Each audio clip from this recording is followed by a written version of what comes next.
Welcome back, everyone. The time is 6:48, 49 degrees in downtown Billings right now. We have a little something for everyone. We have some sunshine, clouds, fog, and hey, there you have it, the mountains. Those have snow.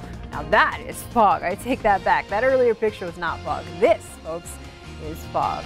Let's get started now with the day's news. 3 Americans who were detained in North Korea are back in the U.S. Secretary of State Mike Pompeo helped secure their release in North Korea after meeting with North Korean leader Kim Jong-un. The goodwill gestures sets the stage for an upcoming summit between President Trump and Kim, which is likely to take place in Singapore. And authorities in Michigan continue to search for the remains of as many as 6 girls missing for decades. Investigators brought in heavy machinery to dig up a wooded area outside Detroit yesterday after Arthur Ream, a convicted killer, bragged about the murders behind bars. Kimberly King, who was last seen in 1979, is one of the girls officials are hoping to find. Closer to home, 2 new developments could impact our region's coal industry. First, Energy Secretary Rick Perry is looking into using a Cold War-era law, the Defense Production Act, to prop up struggling coal and nuclear plants. According to The Hill, Perry told the House Science Committee Wednesday that keeping plants online and able to deliver energy in an emergency is critical to the national security of the country. Meanwhile, 6 states joined a lawsuit Wednesday against the state of Washington to support the proposed Millennium Bulk Coal Export Terminal. Montana, along with Wyoming, South Dakota, Utah, Kansas, and Nebraska, maintain the state of Washington is violating the Commerce Clause of the U.S. Constitution. In their court filing, the states accuse Washington state officials of trying to force their policy preferences on other states. Turning to flood watch across Missoula County, families anxiously wait for the knock on their door and the order to evacuate. As many as 60 Missoula area homes were under mandatory evacuation, but nearly 1,000 homes are in danger of the floodwaters. The Clark Fork River is expected to crest sometime between now and Friday afternoon at 13.5 feet, which is classified as major flooding. The Army Corps of Engineers was out checking on the county's levee system this week and expressed confidence that the levees will be able to hold up against the rising waters. North of Helena, officials in Lincoln are keeping a close eye on the Blackfoot River, where water levels are approaching flood stage. Already, the high water has compromised several culverts, and officials say conditions are getting worse by the minute. Volunteers are scrambling to fill thousands of sandbags. Authorities say their top concerns are mainly elderly and disabled people who are trapped inside their homes by the rising water. And in Muscle County, the National Weather Service reports the Muscle River is in minor flood stage near Shawmut. It needs to rise 1/4 foot to reach moderate stage. Continuing our coverage, the United States Army Corps of Engineers has joined the search for the man missing in the Missouri River near Wolf Point. According to the Roosevelt County Sheriff's Office, the COE reduced the flow from the Fort Peck Dam Wednesday morning. This will help assist in the search for Jason Azure, who jumped into the river on April 27th to save 2 people who were struggling.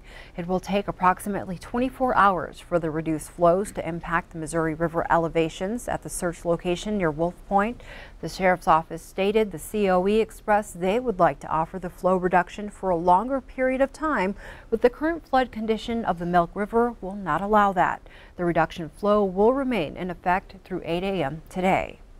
Turning to court news, a Billings police officer who injured a bystander during a 2012 foot chase is not protected from a lawsuit filed by the victim.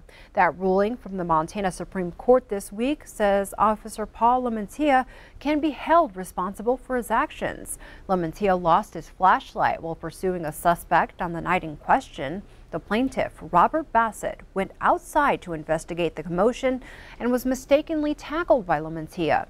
Bassett suffered a torn rotator cuff as a result. A federal judge previously dismissed the case, agreeing with the city of Billings that Lamantia was protected by Montana's public duty doctrine.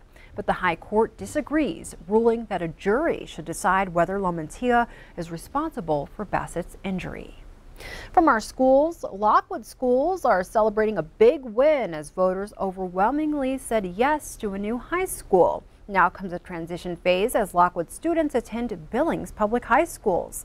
Starting July 1st, no Lockwood taxes will go to Billings School District 2. In the meantime, SD2 will be reimbursed tuition of $1,400 per student.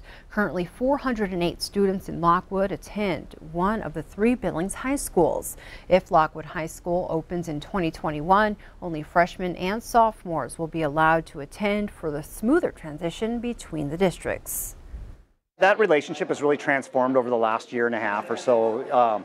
I think that the concessions and the sit-downs that we did with the different districts to talk about the division of the assets and those type of things really put a solve to that over the years.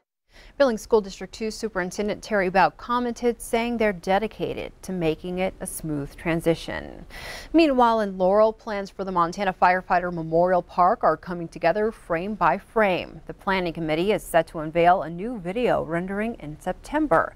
This video shows phase 3, which includes landscaping and 3 marble signs. 2 of those signs will be embossed with the names of the fallen etched in gold writing. The other sign will describe the sacrifice made by these brave men and women.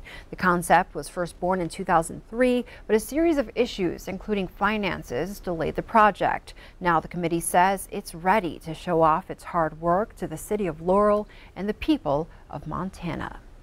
Wrapping up our news on this Thursday, the countdown to the 2018 Montana Women's Run is officially on. Packet pickup is open from 10 a.m. to 7 p.m. today and from 10 a.m. to 6 p.m. tomorrow. And don't worry if you haven't signed up to join the more than 7,000 women taking part this Saturday. You still have some time. You can sign up at womensrun.org through Friday at 2 p.m.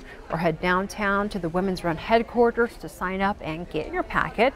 And after you finish your 2 or 5 mile event, you should stick around and hang out with the Q2 team by the stage for awards, drawings, and prizes.